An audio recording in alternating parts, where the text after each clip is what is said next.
right. Welcome back. Look who's made their reappearance again. I think it's been like 2-3 months. Yeah.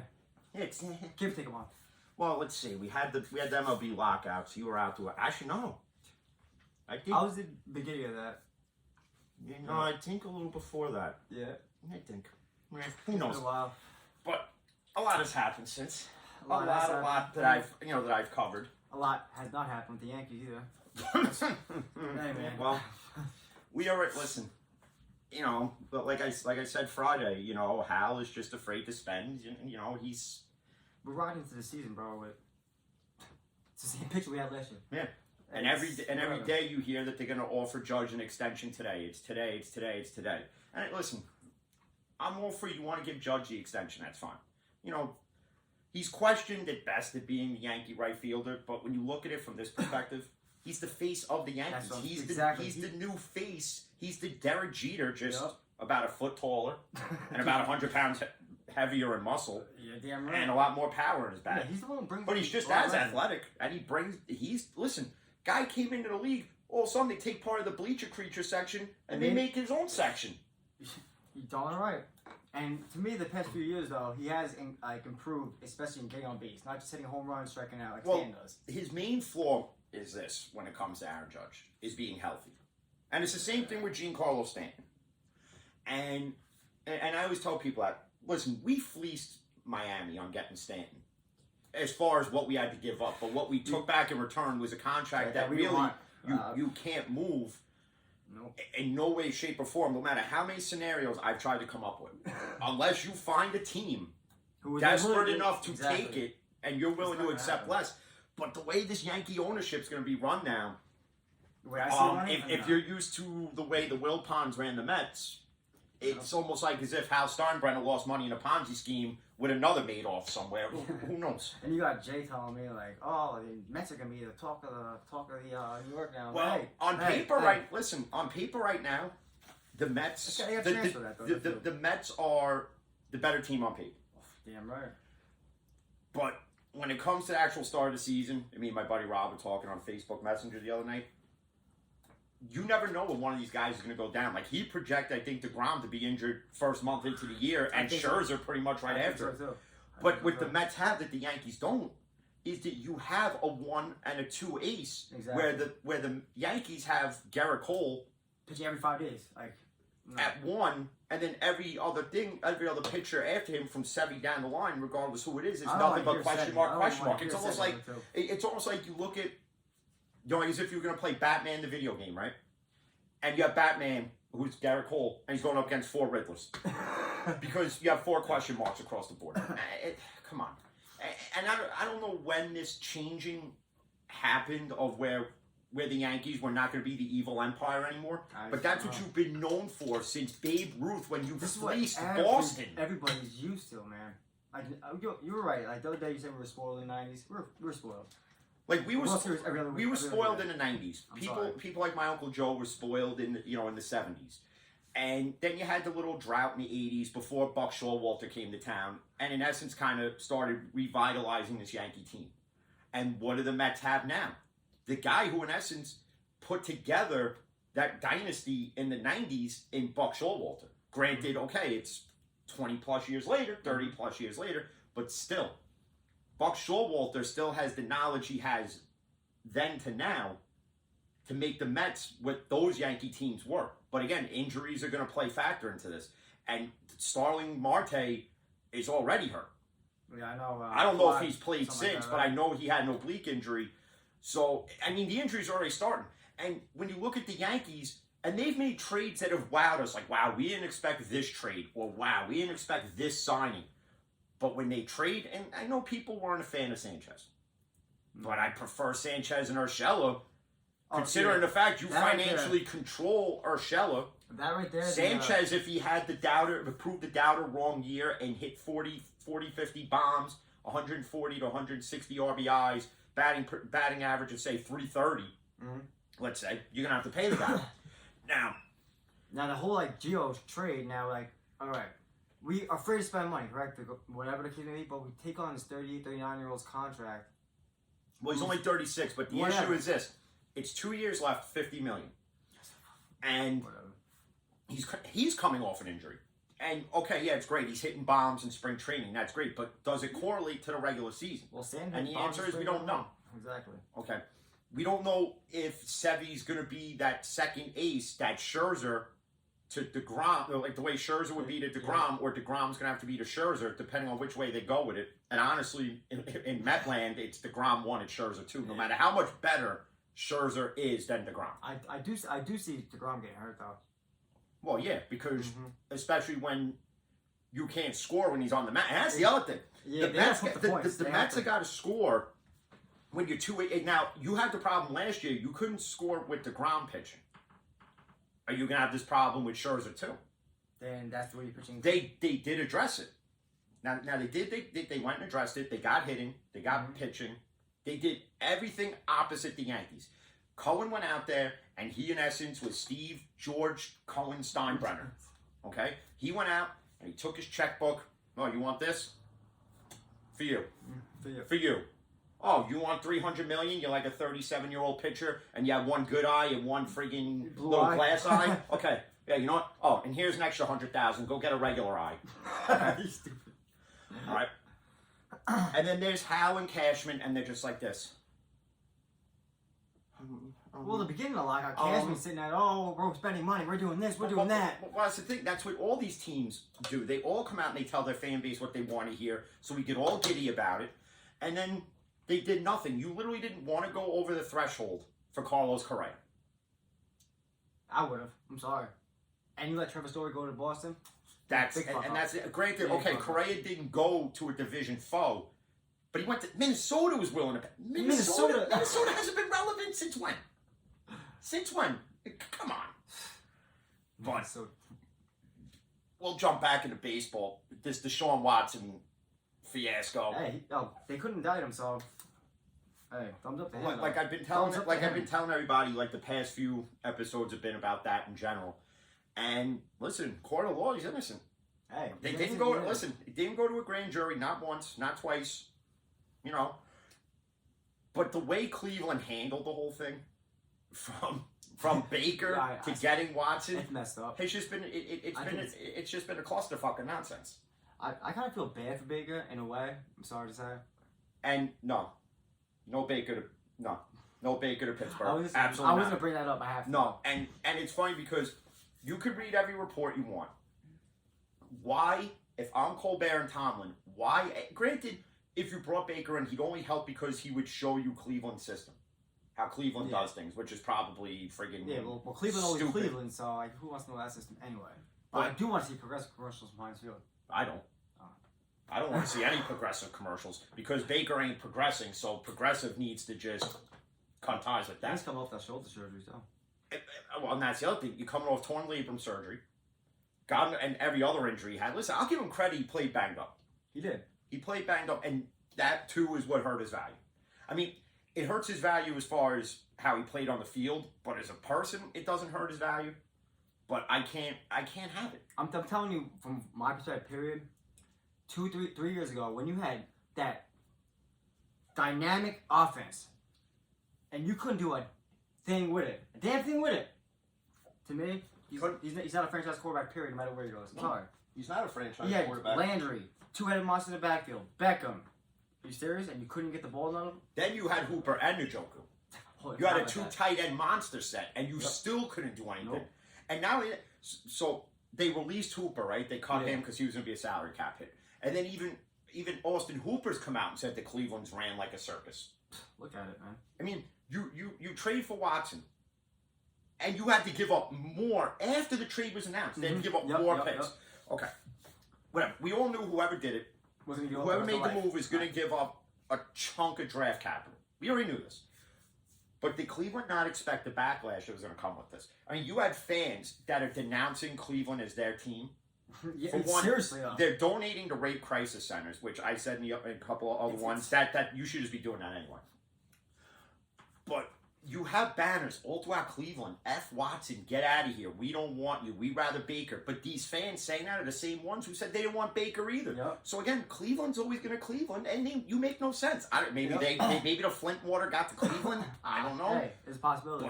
But I guarantee if Cleveland makes the playoffs, man, those same people, the same fuck Watson, be scrubbing that shit up the damn flags off. Cleveland ain't making the playoffs because Cleveland's going to finish where Cleveland always Well, I'm finishes. telling you right now, And that's in Deshaun the Watson basement. and Amari Cooper are gonna have a pretty good connection. Guarantee the And that's the other, and realize this. And it's good that you brought that up. So the Chiefs trade Tariq Hill, and Yeah. they get a boatload back. Yep. So in essence, they got the appetizer, a 3-course meal, and 2 desserts. And Juju on the side. Okay. Okay. This is what Kansas City got from Miami, and all Dallas got back was a 4 for 4 from Wendy's. That's because In essence, is what you got. they basically just they didn't want to pay him. Basically, how it goes. So Yeah. you didn't want to pay Cooper. I would have You shipped didn't Zeke. want to pay I would Cooper, have shipped Zeke. I would have kicked him right out of there. but Waste of money. Can't stand that. Cooper, who is gonna be 28 and has over like his stats are what they are, and they're Their whole thing stats. they're very decent Oh, stats. All right.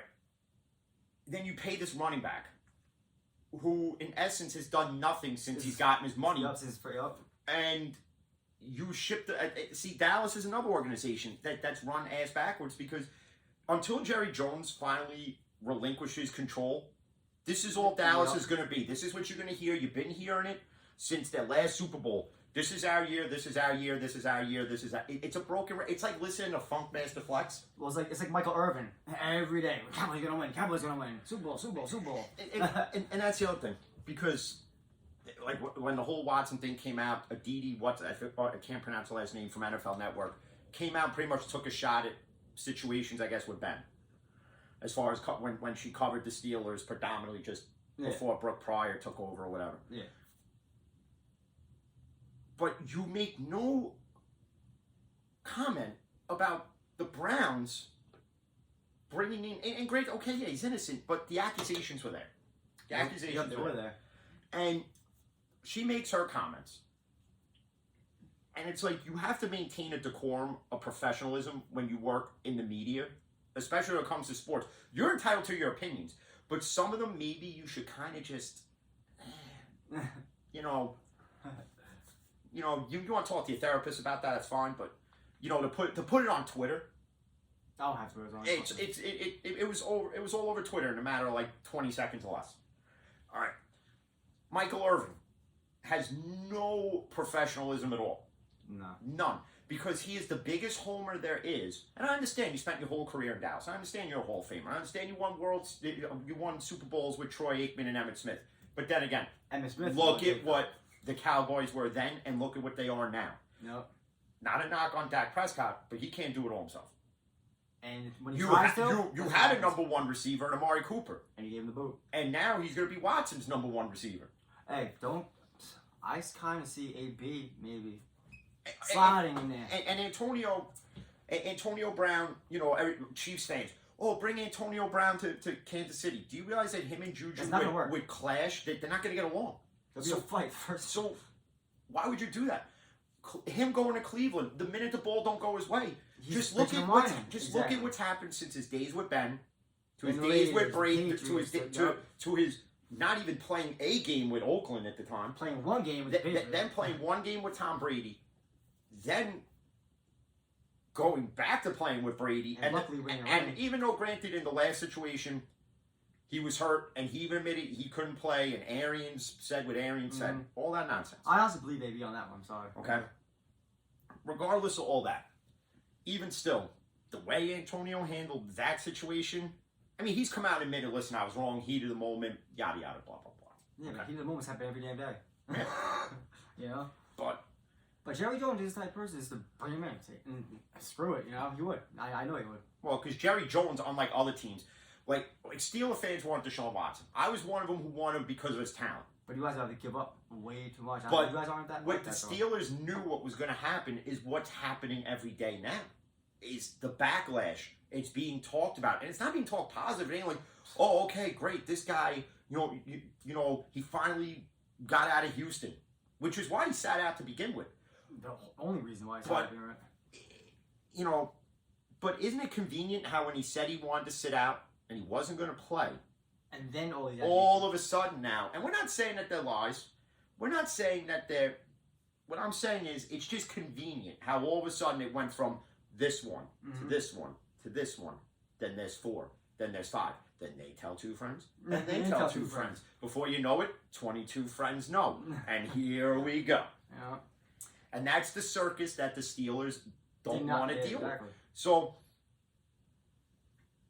we went with not really with the next best thing, but the next best thing Safest as thing. far as what the Steelers are comfortable with. And what you have I think Mitch will be good with you guys. And what people don't realize is this was the year the Steelers broke that comfort zone. You know, it's like they finally went to a sleepover more than half a mile down the road from the house. Okay? This is what it's like. They went and they got the offensive guard they needed, that they felt was best for them. They went and got the quarterback that was best for them. They let Washington walk. Okay. Washington goes to Dallas. It is kind of a loss because now you have to replace him. You have to replace Juju. That means you guys are probably going to take a slot receiver in the draft. You guys do need a slot. So, and even with the Juju thing, it was sad. You know, it was sad to see him go. But listen, Pittsburgh offered him something that wasn't best for him. Kansas City offered him something that was best for him. Mm-hmm. It just is what it is. And like I tell people, you want to sit there, you want to bash the kid, but he said it last year. He said it last year. I want to play with a good quarterback. Exactly. And again, not saying Mitch Trubisky isn't a good quarterback, and Mitch Trubisky gets a lot of negative flack. But what you don't realize is that he's only one of 32 quarterbacks in the league right now, including that let me unretire Mr. Brady.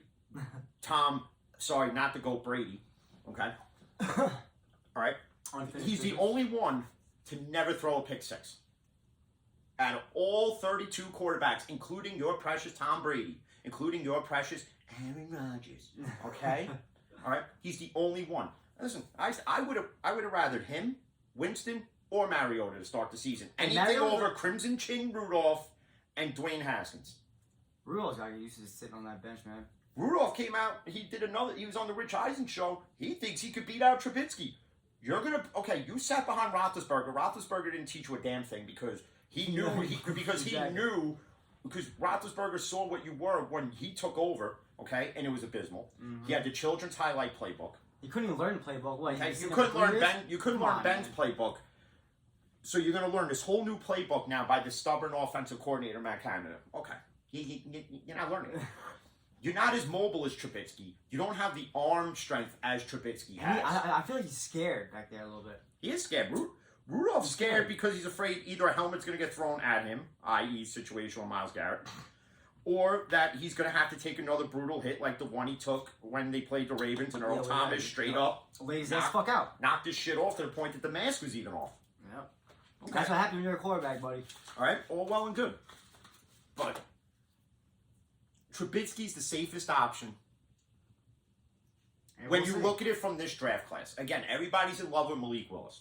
Do the Steelers trade up? No. If the Steelers if they broke out of one comfort zone, they may break out of another, but how far are they willing to trade up? Are they willing to trade with the Giants who are looking to get out of one of those 2 picks? Yeah, I think they are, yeah.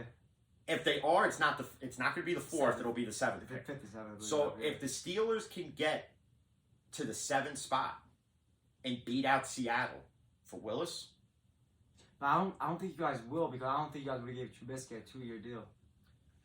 I don't think, That means you guys might draft a quarterback next year or the year after that. That would mean either that, or they're going to stay comfortable at 20, which I think that's what they're going to do. If I were you guys, I said where I would go. And they're going to go wide receiver. Yes. And to me, if he's sitting there, it's Chris Olave. Drake London's not going to be there because now that the Jets lost Jamison Crowder, now like it's a huge loss. I know my buddy Rob will agree. Whatever. And he went to Buffalo. Whatever. Jamison Crowder's gonna travel the league like friggin' Fitzpatrick. All right. I see the Jets taking a defensive end on, man. I think the Jets will find defense anywhere in this draft. Not like one of these bad boys. But don't forget they got 2 picks as well. Yeah, they got like the 4th. The 4th and the 10th. 10th, 4th, 10th. With the 10th, I think they go corner Derek Stingley. Yep. People say different. I think that's where they go because I think that's where they need to go. I don't think they're going to waste it on the 4th pick because I think Stingley will fall to the Jets there. Kyle Hamilton's another person at the Jets go defense, especially you guys are looking at him, and you guys actually met with Kyle Hamilton. Yeah, and if you watch Kyle Hamilton, that's a safety that if he fell all the way to 20, I would take him, especially if we don't sign Tyrann Mathieu, which every day it's sources say he's signing. Sources say, yeah, we've been hearing this for a goddamn month now. Listen, when Ian Rappaport says it, I'll believe it. Till then, you little Twitter trolls, I'm not believing it. Okay? I'm not going to sit there and run out of the room every 5 seconds. Oh my God, guys, in 5 minutes, Honey Badger's signing. Well, if you I'm think, not doing well, it. if you think about it though, like if the Giants do trade out of that 7th pick, they're gonna want 2023 first round pick as well as on top of that team's first round pick this year. Well, That's what we're looking for. if the Steelers are confident in knowing that Mitch can get them to the playoffs, then I'm all for it because this is the thing. Steeler fans are so nervous about trading draft capital away. But what you have to realize is this. We did it to get Minka. You're getting a first-round pick early. Like how we got Minka is if we were to go all in on Watson, you would have got the first-round pick early. You guys also like Cleveland would have had the 20th pick in the draft. You guys also traded out for Devin Bush too. Yeah, we traded 3 years ago. Yeah. We traded out of, I think, It was the second. out of 15 or whatever it was to go up to 10 to swap with Denver to get Devin Bush. And right now, that kind of looks like a mistake. The first year looked good. But who knows? Now with the addition of Flores, which was a huge addition, I don't care what anybody says. No, yeah. And all signs point to this. Regardless whether they replace Colbert with either Louis Riddick, Jerry Reese, Ryan Spielman, whoever they've interviewed so far, they're just temporary till the inevitable happens. And the inevitable is this. Brian Flores will get another head coaching job in the league. And he doesn't have to go far to get it. Because eventually, what's going to happen is Tomlin is pretty much the choice For GM. to be the permanent GM of the Steelers when his time comes. When he's done coaching, Tomlin has solidified a legacy within the organization that he writes his own check. Probably. He writes his own check. He writes his own ticket. He writes whatever he wants. He could own the team if he wanted to at this point. No, he has not had a lose record. That's Right. insane. And for those who sit there and you want to bash Tomlin's coaching style, listen, I've questioned a lot of his calls for a lot of years. But you want to know something, though? I get we don't have a lot of Super Bowls to back it up right now. But Tomlin's a player's coach. Tomlin's going to do what's best for the players. He's going to do what's best for him. He's going to do what's best for the team. Mm-hmm. So, again, if you don't like it, then don't be a Steeler fan. Don't root for the Steelers. I don't give a shit. But don't sit there and, these Twitter trolls that claim to be real fans of any team, don't sit there and talk knowledgeable when you're not knowledgeable. You just sound more stupid when you, come on, I'm so tired. It's every day on Twitter. Why did we get Mitch Trubisky? Well, we could have went and got Aaron Rodgers. Really? Because the Steelers have all this cap room to get Aaron Rodgers. No. And even if you wanted Aaron Rodgers, guess what you would have to do? You would have to give up a ton of draft capital too. Granted, Aaron Rodgers makes you an automatic first-round playoff team. Easily. But would you have had money to get anybody else? So you would have had this makeshift offensive line again for a guy who's older, who's still semi-mobile, But who's he throwing it to? Granted, Deontay, Chase Claypool, Freiermuth, but that's all he would have had. Muth is a big boy. You wouldn't have been able to get James Daniels from Chicago. You wouldn't have been able to get Levi Wallace out of Buffalo. The Steelers addressed a lot of the holes before the draft, which is something they rarely do because they always address them within the draft. And if you don't think everybody's sitting there, the ones who love Juju, okay? Listen, we all love Juju. We all love him. But at the end of the day, a part of us all knew he was leaving. Yeah. No matter honestly, what. Yep. No matter what. And then... Just like every other player, he wants to ring, he wants to, you know what I'm saying? Well, that's the thing. He wants a championship. He's a young kid. He wants to be successful. He'll flourish in Kansas City. He will. He's got a dynamic fucking quarterback. So. Well, especially now without Tyreek Hill there. Yep. In essence, he goes to being the number one wide receiver again. Yep. You got Cole Harmon, you got Travis Kelce, man. And then let's see how Chiefs fans react when Juju doesn't have a good game. Let's see if the bashing happens there the way it happened in Pittsburgh. I'm just saying. Let's Burning just all see. their jerseys, going after their mom and stuff, man. Leave that shit at the... Yeah. It's crazy, man. Yeah. I mean, listen. At the end of the day, and I said this a few weeks ago, sports ain't what sports used to be. Everybody's used to the loyalty where Jeter never left, Jordan never left, You don't Patrick see that. Ewing never You don't left. see that shit nowadays, man. John Starks would take less money to stay with the Knicks. Bernie Williams would never welcome a trade anywhere. Paul O'Neill. Paul O'Neill, even though he wasn't a homegrown Yankee, To me, he was.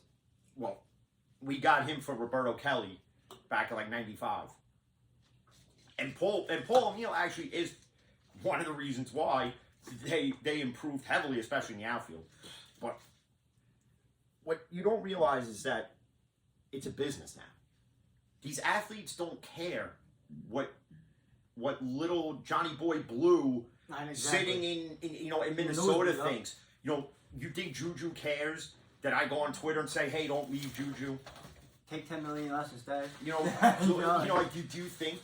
think these athletes care what we think? All they care about is getting their money because they have families to support. Exactly. And that's what you fans have to realize it. You have to disassociate yourself with this attachment to every player. Exactly. You have. I think it's personal, man. Granted, yeah, we're all gonna have that one favorite guy. I have several favorite guys. Even Roger Dorn. Hey, when Odell got shipped off, you didn't burn all his stuff, did you? Did I burn any of it? No. No, I still have it all. And that's the other thing. I even bought the Browns one. Yeah, no, it's freaking disgusting to look at it. Yeah, no, I'm gonna buy the LA one too, though. I don't think he's gonna stay in LA. I think he might. If he doesn't, you guys should. Well, if the Steelers bring in Jerry Reese, okay. If the Steelers bring in Jerry Reese, he's the one who got him, man. And you want to replace Juju's talent with Juju's speed, route running, but with better hands, a little bit better route running. Granted, coming off a second ACL surgery, he's still gonna impact your team. He's not gonna cost you that much. Nope, that's the best part about it. And the only reason why he doesn't cost you that much is, granted, yeah, he comes off a Super Bowl team with the LA Rams, but and to speak about that, everybody not the Rams doing this. Trading every draft pick away to get Stafford. Then you went after Von Miller. And then you went and brought in OBJ, and everybody said, "You guys ain't winning nothing." With Stafford? Really? We all sat, even me and my buddy Rob, we were like, why would you do this? You trade Goff and all these picks away to Detroit for what?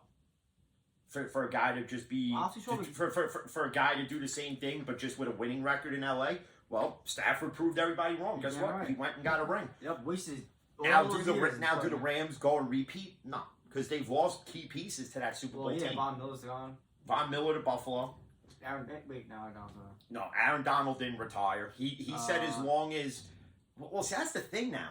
Does he retire? Because he said like if they brought Von Miller and OBJ back, that he would run it back with them. Now that one piece is gone, does he come back? And now they signed Allen Robinson to that 3-year deal. Where did that leave OBJ? It leaves him on the unemployment market. I hate to say it, but it does.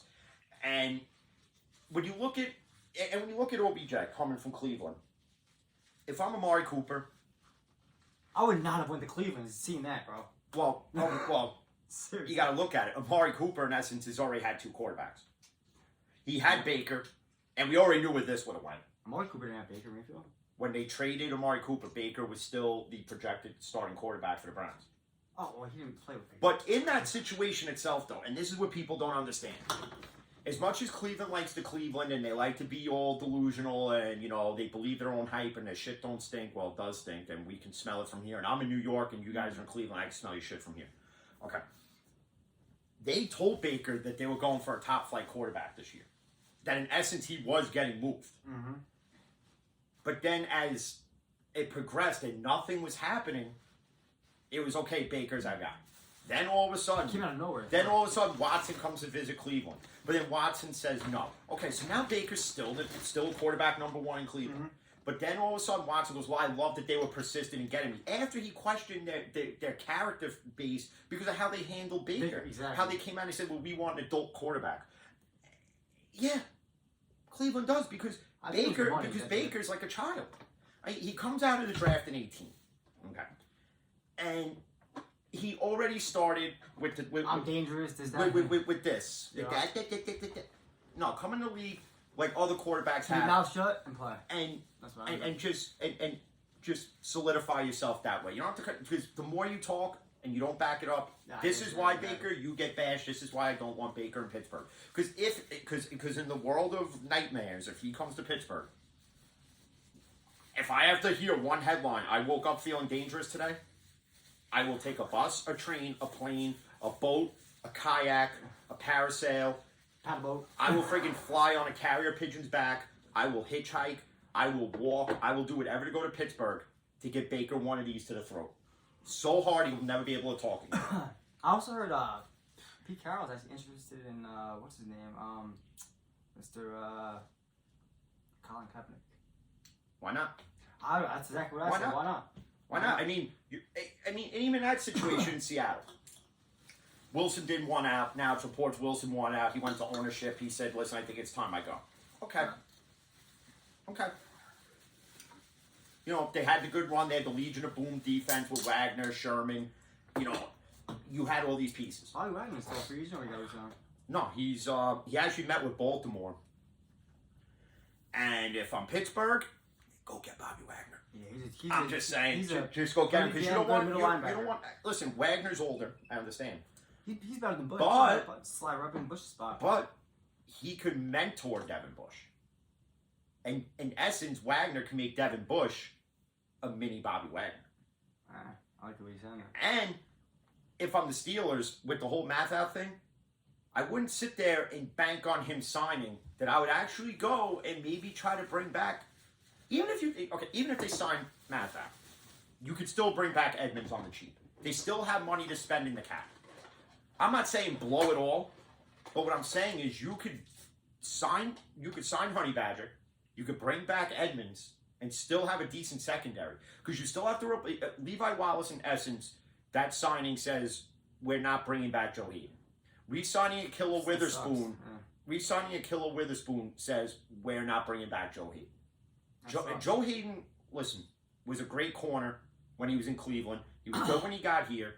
But let's call this what it is. What this is. His age is a factor now, and he was hurt half the year last year.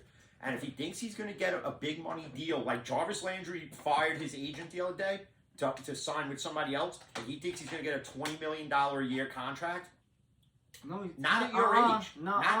Sorry, Pippin. Not at your age. This isn't Major League Baseball. Sorry, This isn't Major League Baseball where we go and trade for a guy who's 36 off an injury and still have to pay him $50 million, i.e. the Yankees.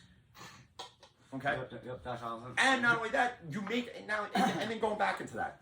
So you make that trade, and you had Gio who could play third and short. Yep. You had endless possibilities with that side of the field with Gio, and you could move LeMahieu all over the place. LeMay can play anywhere. Okay, and then they went and and then they brought back Rizzo, which I wasn't that happy about which that. I was fine with because knowing the way this was going, I knew Freddie Freeman wasn't going to stay in Atlanta. And Freddie Freeman actually came out and he said they got fucking Matt Olson. Yeah. He's told him Well, here's the thing though with that. And this is really screwed up, and I don't blame Freddie Freeman for what he said. You trade for Matt Olson. Okay. Then you give him the extension. Yep, exactly. Yep. So Freddie Freeman said, well, why would I sit around and wait for you when in essence you replaced me already? Not only did you replace me, you replaced me for 8 years. So Exactly. So don't mind me, but peace the fuck out. Adios, pal. I'm leaving Atlanta. And guess what? You went to LA. And it got better too. LA. Listen, the Dodgers are going to be the legitimate threat in the NLS. And they're going to be. Because, listen, the Padres are going to be what the Padres are going to be. They, you have all this talent. You have Eric Hosmer. You have Manny Machado. You have Tatis, who can't start the year because he had to get wrist surgery. He's out 3 months now. You have Yu Darvish as your starter. You have this. Okay. You have all these pieces. You spent a shit ton of money over the course of 3 years. Okay. But got nowhere though. And you're still in the same spot. You're still mediocre at best. Well, they gave Tatis that huge 10-year whatever. Well, yeah, and they gave Machado a huge extension too. I don't even know why. And I think Tatis has a no trade clause in his, and I think Machado's is one where when they eventually decide to move on from him, you're not gonna be able to move it because he's owed so much money. Why? Really? Is what backloaded? I wouldn't be surprised. I wouldn't be surprised if any of these deals San Diego signed them to. Like, do you realize now that Ken Griffey Jr. is still getting paid in the league? He's the third highest payer on 69 Reds. Yeah. And he hasn't played in how long? forever. They're highest play. That's crazy, bro. This is what I mean. I was talking to somebody the other day, and they're like, I don't get how these contracts are done. So I'm going to explain this. They're done by idiots. Okay? Because it's real simple. It's really simple. It's basic mathematics here. Yeah. I pay everybody in their prime. When you're younger, you're worth more. Mm-hmm. When you get older, you're in essence dying. So as far as the sport, and depending on whatever sport it is, okay, when you're younger is when you should be making the boatload of the money. But these teams sit there and they go, oh, well, what if they just think, well, if we backload it and pay him more later. But here's the thing, when he's in his decline, how do you move him when you're paying them $20, $30 million a year, Exactly. like the Yankees did with A-Rod? When the Yankees had no choice but to buy him out at what A-Rod wanted. So in essence, it was the whole contract, and I think more. But the Yankees put a little spin on it. They said, okay, you want this plus this, blah, blah, blah, whatever. But you can never play for another team. So in essence, you got to retire. And the Yankees honestly did Rodriguez a favor. Yeah. Fucking A-Rod. And friggin' now, and this is the thing that annoys me. All right, so you have Manning cast, right? Mm-hmm. On ESPN with Eli. And honestly, I think retirement and being around Peyton has opened up Eli's socialism a bit more. He's a little more open. He's a little speak. you know, like my buddy Dan that went to high school had actually met Eli at some work thing he had. Eli looks uncomfortable in gatherings. He looked like a wax statue. He looked like very uncomfortable. I see it. But when you see him with Peyton, he's a different person. Peyton brings it out, and because Peyton's outgoing, you know. Like, Oh, and by the way, Peyton Manning wants his letter and his bottle of wine back from Tom Brady for unretiring, and rightfully so. and rightfully so. Okay. I mean, you gotta look at it. There was so many things that came out about that. They're like, man, gas prices are so high, Tom Brady had to come back. There was another one. He went on a family trip. He couldn't stand these little fuckers known as his kids. He had to unretire. Is Giselle really that bad? He had to unretire. And what's this unfinished business? You have 7 rings. You literally, as much as I can't stand the guy, you literally go down as one of the greatest of all time in the NFL. With asterisks. I'm putting that in there because of a lot of, the talk rule, Spygate, Deflategate, all this stuff. Talk rule, that's what opened it up for him, right? Right? That's what opened it up for him right there. So, what unfinished business do you really have? What unfinished business? What, the fact that he said it best. See, this is why I can't stand. He said he would retire when he sucks. You sucked last year. You suck in Madden 22 because God knows I put a whooping on you with a 39-year-old quarterback who, which by the way, Madden 22, for the glitches it has, it is very accurate because I played last night and put a whooping on Davis Mills. A whooping on Davis Mills. I think I had like 13 sacks, Well, 4 interceptions, 3 pick six. Yeah, I'll tell you something right now. I should be the Steelers GM because we'd have. I'm just saying. But, and even in that, another positive thing in Steeler Nation, Tuitt will be back. Definitely. He will be. He's been in the building for a month. Like, they made this whole thing out. I get a notification from SteelerNation.com on Twitter that the guy who does their podcast, this guy, I forget his first, it's someone with a G, Striker. Tuitt's in the house. Tuitt's been in the house for a month. He's been there every day for a month. The Steelers came out 2-3 months ago and said they would welcome Tuitt back. Obviously, he's going to be back. And the Steeler defense is going to be that much better because you're going to have it. Because Tyson Alualu, everybody's forgetting about, will be back and healthy. With Tuitt back, Defensive Player of the Year, T.J. Watt. Oh, man, that guy's a Cam Hayward. Cam Hayward, which he's so underrated. He's so underrated and so unappreciated by certain Steeler fans. It's beyond me. Because without Cam Hayward, there is no defense. They suck. They suck on defense without. And he came out and he's like, we welcome all the smoke in the AFC North. This was after the Watson trade. And everybody goes, Cleveland's going to be the number 1 team now. You're forgetting about Joe Cool in Cincinnati. You're forgetting. You're also forgetting Lamar's coming back from an injury. Okay. You're forgetting that. But does that mean Baltimore is the end all be all in the AFC North? And the answer is no. No. I see. No, because we still don't know what Marquise Brown is. You don't know what Rashard Bateman is. Rashard Bateman had a very, very disappointing rookie year. Yeah, go with his fucking quarterback. But you do have, and I do have to say this, that Mark Andrews at tight end is one of the top 5 tight ends in the league now. He made a name for himself. Yep. And that's because he's got to run around and catch underthrown balls by a quarterback, by a quarterback who should be a running back. What I'm saying about Bateman, though, I've watched enough tape on that receiver. I know what he's capable of, and it's the quarterback. Yeah. If you put him with the right quarterback, bro, that guy's the next OBJ. He's mini OBJ. And people sit there and they're like, oh, you know, you always bash Lamar. Ravens fans, you always bash Lamar. Listen, Lamar is... He's a running back, honestly, who can throw the ball here and there. That's He's what he inaccurate a lot of the times that a lot of these passes that Andrews has got to catch, you put him in the line of fire. Exactly. Like, I've seen him. There's ones where he's got to run 30 yards back to Lamar to catch it. And that's going to pull a hammy, you know? And then not only that, but then you got, obviously, so, you know, Hill and Waddle now in Miami. With Tua, though. That's what I'm getting at. Who's your quarterback, Tua? Right? So you have Tua there as the quarterback. Now, can Tua utilize these two? He's more comfortable with Waddle, so I don't know. I don't know, and don't forget, a lot of Tua still being there is because, you know, with the whole Flores thing, Flores didn't want him there anymore. Flores wanted to bring Watson to Miami. We all know that. Mm-hmm.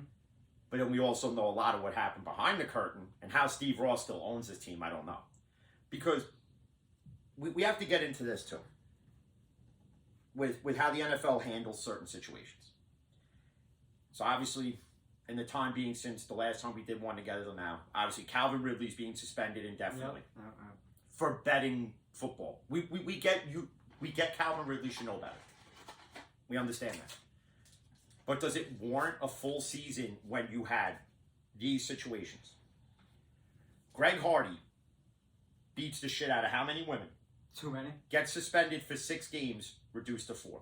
Ray Rice gets a 2-game suspension for beating his fiance in an elevator, not once but twice. Okay.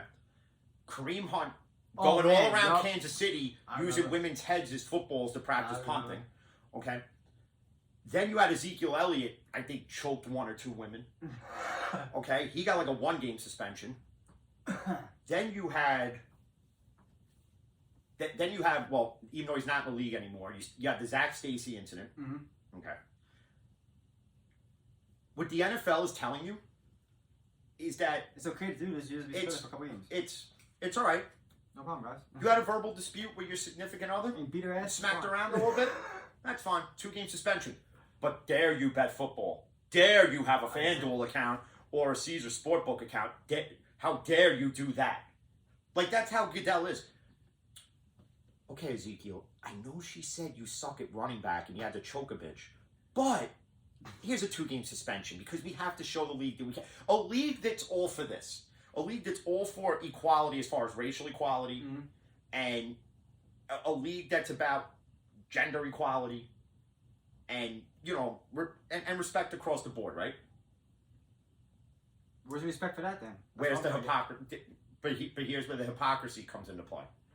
Because you say it on here to look good on TV. Then behind closed doors, oh, Greg Hardy, you know, oh, you hit her because she said you suck in UFC? Oh. Well, I can understand that. Here's a 6-game suspension. And when you look at the Watson situation, just because it didn't go to a grand jury not once but twice, if he doesn't get suspended by the league for violating personal conduct codes that the NFL does have in place, exactly. That's telling. Then you have to go back to Roethlisberger's situation, which was 1 count, and it was 6 games reduced to 4. Okay. And then this Aditi, blah, blah, blah, whatever her name is, came out and said, oh, well, the Steeler PR team made him find God. What? Wait, what was it? What? Exactly. So I'm like this. I'm reading this. I'm scrolling through this before. Somebody can make somebody find God. I go, and I'm sitting there and I go, I'm looking at my phone, I go, and then only one thought popped in my head from the show I watch on my block where Jamal, this little black kid, he goes, bitches be bonkers. Bitches be bonkers. I'm like, because you can't make somebody find God. You choose to find God. Exactly. I mean, what the? Look at Tim Tebow. He led the most criminalist team. Tim Tebow had the friggin' That's crazy. had the most wanted on the Florida Gator team from Aaron Hernandez. Two Guns Hernandez To the Pouncey brothers, to to Jack Rabbit. to Marquise and his other brother, freaking looking like Denora they could run a Jenkins, all freaking them. drug cartel Yeah. down there in Miami, and That was a beast team, though. but look at, I went back and looked at those teams. Wow, dude. Right? Wow. You had Newton was the Behind, backup behind the guy who Tebow. couldn't throw. So you had Cam Newton, Joe Hayward, Joe Joe Hayden. Hayden, Janoris Jenkins. Yep. You had Pouncey. You had Hernandez Hernandez. at tight end I mean, the list goes on of what they had. and a mobile quarterback. And because Urban Meyer, who didn't know who Aaron Donald was, okay, because that's Urban my body. Meyer was able to back then coach a high school offense with Tim Tebow and make it look easy. It's easy with a smoke and mirror show to do little dinks and dunks all over the place when you have an Aaron Hernandez who literally was the Gronk was what Gronkowski was in exactly. college to what Gronk was to Tom Brady in the NFL is what Hernandez was for Tim Tebow in college. What he could have been, bro, in the NFL. Like, he was just about to get a big contract from the Patriots. Upwards of $45-something million, bro, before he did that shit, man. What he could have been was insane. Well, that's the thing that happens when you get into the spotlight, okay? When you get into the spotlight of the NFL, the NBA, MLB, NHL, whatever it is, what was once around you is something you have to shed from. Exactly. So, like, That's the whole point. so of like getting Aaron out of the hood. Hernandez, whatever his upbringing was, I guess he was a street kid. He made it out. You made it to at the time, a top 5 college destination for football. Mm-hmm. You made it to the NFL and you still couldn't escape That's why I was this so part of your life because you wouldn't shed those that always held you, that kept you, that tried to keep you down from getting here. And that's why your ass wound up in jail. That's what wound up your ass with a boyfriend and eventually you killing yourself. Yeah. Okay? And it's It's sad. No, it really is, though. It's something with that much talent, just gone. It's just, Sucks. I just don't get it. I don't get it with these guys. I really don't. And then when you look at guys, it's just really sad. Because Aaron Hernandez right now would still be in the league. Yeah, he would be. He definitely would be. And you would be talking about, honestly, right now, it would be, well, let's call it what it is. As far as the tight end position, Hernandez would be number 1. Kelsey probably wouldn't even be in the top 10 right now. Well, wait, Patrick Holmes? He would be. His career gotten better with Patrick Holmes and Alex Smith. Well, yeah. Because, again, 2 different style of quarterbacks. Oh, yeah. And then when you look at, Alex Smith's still good in San Francisco, too, though. I mean, and then even look like Green Bay. And everybody bashing Aaron Rodgers for taking the contract. Aaron came out and he said, well, because I knew Devontae wasn't going to play under the tag. He could have worked something out to keep Devontae. If I was Aaron Rodgers and your key is within these 3 years to win at least 1 or 2 Super Bowls, if not, go back to back to back. You're not doing that doing that without Devontae Adams. And this game in the league, too? So, in essence, in a matter of like 2 weeks, you ship Devontae Adams off to the Raiders, which, by the way, still does not make Derek Carr any better. Okay? I don't care what the Raiders do. Okay? I don't care what they do. Derek Carr is not the quarterback to lead that team to a Super Bowl. He's just not. I'm sorry, he's not. You lost Valdez to Kansas City, who took less money to go to Kansas City. He was offered more money by a lot of teams and went to Kansas City. Got some receivers, got Juju, him. See, Kansas City lost pieces, but Kansas City recouped them. Like they lost DeMarcus Robinson and Byron Pringle to the Raiders in free agency, but you combated that with bringing in Juju on a 1-year, $11 million deal, which I think only $3 million of it's guaranteed.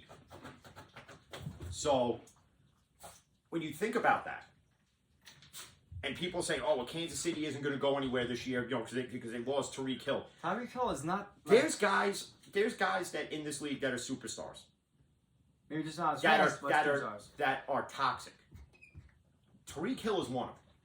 Because when they were trying to get other key pieces to help make the Chiefs better, they went to him and said, "Would you restructure your deal?" He said no. And he said no. He's not a team player. He's Now, not as much as we bash Tom Brady, Tom Brady took less money to keep for 2 decades everywhere. Exactly. to make New England what it was. He didn't make dick in New England, bro. Okay. Nothing. Ben Roethlisberger restructured contracts. Cam Hayward restructured contracts. To keep players. See, with these guys, see what you have to realize is, I get everybody wants to make the most money to take care of everything they got to take care of. But you're in a team sport. Mm-hmm. You have to be a team player. Do the Chiefs, are the Chiefs ranked lower now without a Tyreek Hill? Yes. But you got 2 wide receivers that can in essence replace that. Yes. replace what one person did. You're just gonna have to do it with 2. Yeah, And Juju will flourish in Kansas City. Now, if everybody's sitting there and you're all pissed that Juju went to Kansas City, need I remind you, it's a 1-year deal. Juju can easily turn around and come back to Pittsburgh the following year. You could. But the thing about Tyreek Hill, he's quick, nasty with the hands. His size, I'm not too shabby about. But by getting Juju and scaling, I think they're better off than with Tyreek Hill. Oh, yeah. I honestly do. And that's the same thing. Like, Aaron Rodgers is like, well, Green Bay doesn't draft me weapons. Green Bay doesn't do this. Green Bay doesn't do that. Well, this is the fucking year they let him do it. Well, that much. Well, here's the thing. This was the year Green Bay could have kept certain weapons. But you took a 3-year, $150 million deal. Because $50 million. Because you in essence were told by your top wide receiver, I'm not playing under a franchise tag. That should tell you, all right, I'm gonna work something out. And you see that like Zadarius Smith wound up going to Minnesota, who was with Green Bay. Yep. Originally, he was slated to sign with Baltimore, but when Von Miller got his deal, Zadarius Smith goes, "Nah, I could get more," and reneged on his Baltimore. And he got more, right? No, I think he wound up getting less, but went to Minnesota in essence to say this to Aaron Rodgers and the Green Bay organization: "Fuck you." Well, they're in the same division. Plays out twice a year. Because Zadarius Smith now is going to go and he's going to have a bullseye for Aaron Rodgers and probably try to take him out. Imagine that. Aaron Rodgers breaks a leg. But I also read this. When it comes to Aaron Rodgers, why doesn't he get enough bashing the way Drew Brees has gotten bashed for being ranked as top-notch quarterback, but has always fallen short of the big one? Now, here's my thing. There are people that do bash it. It's just never said. It's never put out there by sports media people because they're either A, afraid of the backlash that will come with it. And I think if they do put it out there, you might be surprised how many people will agree. The thing about Drew Brees, though, I think he might have the second most touchdowns, passing yards, whatnot. But his touchdown and interception ratio is nothing like Aaron Rodgers. I'm talking But again, crazy. both have always fallen short. Look at this was the year Green Bay was supposed to go all the way. But Brees and had those lost, receivers, though. and Brees had receivers. and lost to San Francisco. Yeah, that's my body. I'm sorry. With Jimmy Two guards Garoppolo. came, I know. Well, Debo Samuel is the Well, one. now there's a whole new position, whatever the hell they're naming it. But I know it's like a running receiver. yeah, a run receiver or something like that. But to me, listen, both Rodgers and Brees they're definitely in the top 10 of quarterbacks of all time. Brees, man. But if you want to make a top 10 of quarterbacks who have choked in the big spot, Rodgers, they're there with him. Yeah. And granted, Russell so too, though. is Russell, so is Eli, so is Peyton, so is Brady, so is Ben Hey, Eli's Roethlisberger. got 2 though. So, for people that are going to sit there and say, well, you want to bash Rodgers and Brees, but you didn't mention any of your quarterbacks, I just did. I just put Roethlisberger in that category because they as a whole team choked with Brown and Bell. They should have had with Brown and Bell. They should have had at least 2 more Super Bowls. Oh yeah. Yep. At least. And you had Juju for that 1 year. But we all know what happened. So, you can't go and blame one man for it because the whole team is a collective.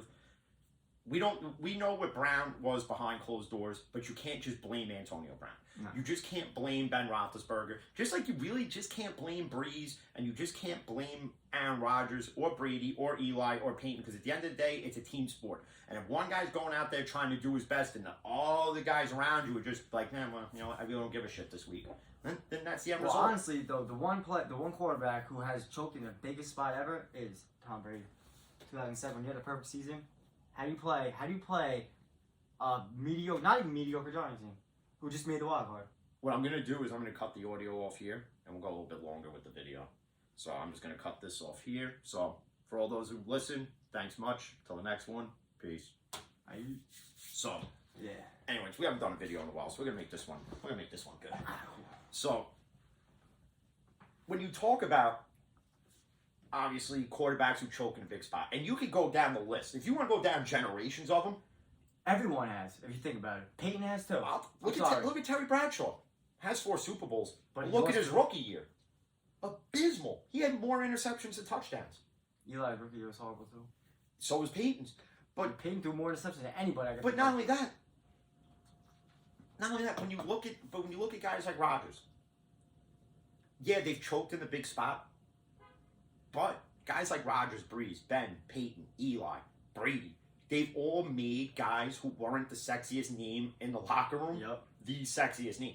Would you know who Julian Edelman is without Tom Brady? Absolutely not. Would you know who Jordy Nelson is without Aaron Rodgers? No. No. Would you know who Santonio Holmes is without Ben Roethlisberger? No. You wouldn't know Jimmy Graham without knowing Drew Brees. No. Yep.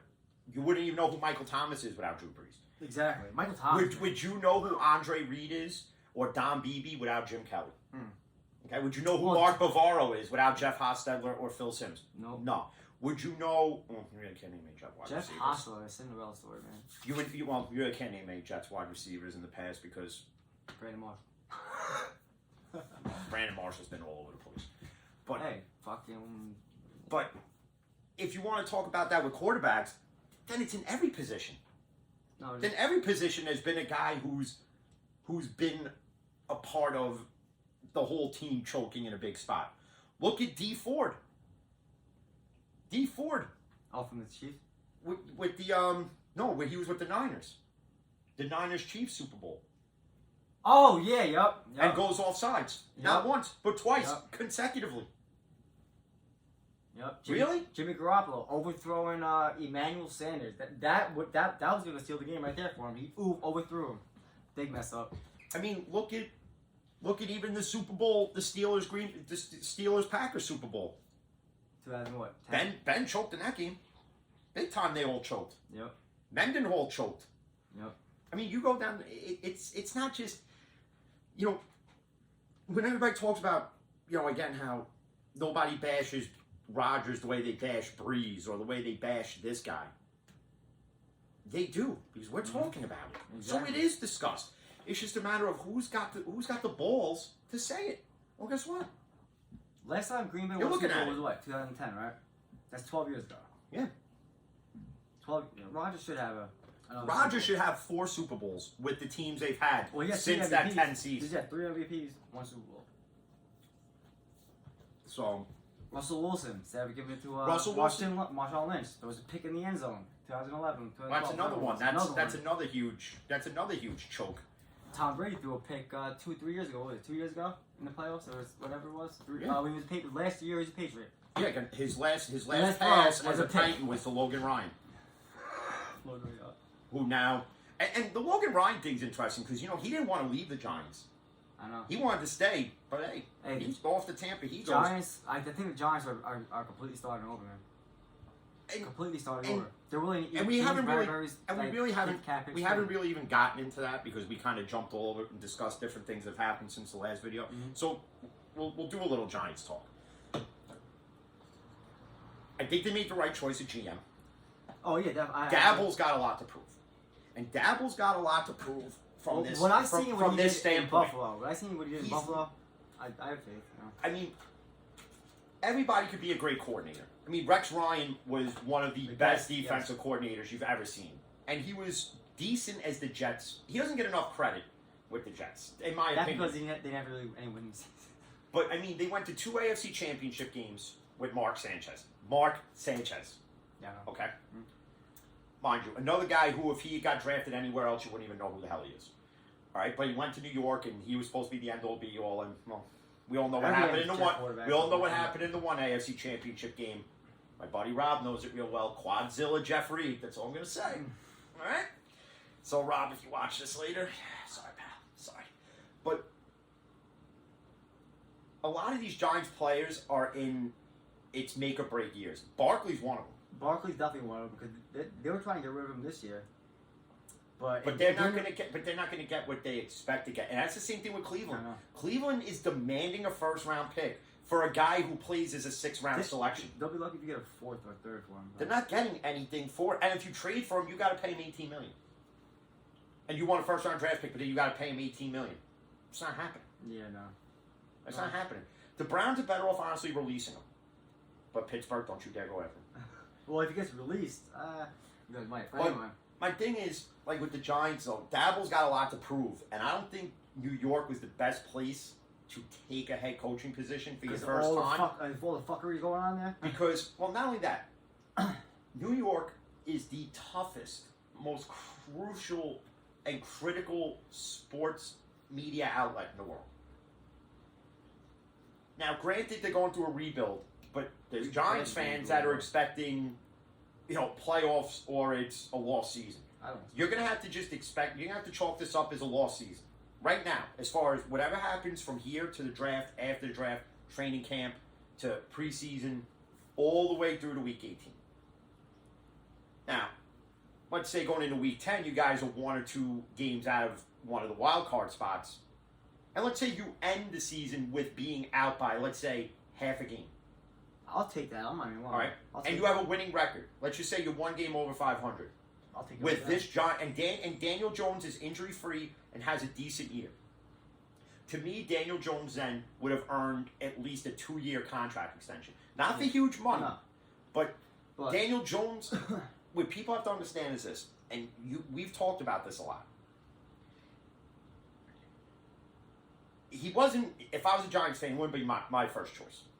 Obviously, not. I didn't even know who it was. But for them to take him 6th overall in the first round, that's where this gets knocked a lot. This is where it gets mocked and made fun of. Can he fill Eli's shoes? He could have if the Giants had stability as far as offensive coordinator and head coaching position. Because don't forget, for the past how many years, each year they've had a different offensive coordinator. Different playbook, different this. So you expect a guy to learn a different offense every year. How do you expect him to succeed? And it's the same thing with Darnold with the Jets. Yep. Darnold's not a bad quarterback, but you want him to learn a different offense every 6 minutes. It's not going to happen. It's not. But Daniel Jones, the thing about him, I have watched a lot of tape on him. He has perfect arm strength. He could fire a ball in between windows. Yeah. Now his fumbling issues, you got to work on. That has to do with offensive line too. But some of his decision making, where he should be throwing the ball away, but doesn't, makes me scratch the head a bit. Yeah. But that can be worked on, I believe. If he it can. time, and I think Dabble will be one. Listen, if Dabble had a hand in what Josh Allen is. That's what I'm saying. So if Dabble could bring that Buffalo style to the Giants, I'm not saying Danny Dimes goes on to be, or Danny Loose Change, whatever right now we're giving him this week. Right now, okay? I'm not saying that he goes on to be Josh Allen, but he could be the tier below. Mm-hmm. But you're expecting that with Galladay being Galladay, who he was in Detroit, minus the injuries. You're expecting Kadarius Toney, which shouldn't have been drafted in the first round. You're expecting him to have a big year. And listen, he should be. And Shepard taking a pay cut to stay says a lot. It does. Okay, it says a lot. Now, obviously, you lost Evan Ingram to the Jaguars, and the Jaguars the Jaguars literally just opened up. Dude, I don't care. The Jaguars spent more than the Yankees did. I don't even care about Evan Ingram. Okay. Honestly. But they addressed certain needs. You got Matt Breida to back up Barkley. Yeah. Not a bad choice. That's not bad. Considering what's out there. I mean, could they have went and traded for, say, a Kareem Hunt? Yeah, you could have, but do you want that? No. They went and got John Feliciano from Buffalo. They brought in some Buffalo guys. Yeah. Because that's just what they do. You have a former Buffalo GM, you have a former Buffalo offensive coordinator. Obviously, they're going to go and they're going to poach those guys in the free agent market, and they're going to bring them in. Honestly, I think Galladay's going to be featured in this offense a lot more. Because last year, bro, I don't know what was going on with that playbook, but that shit was abysmal.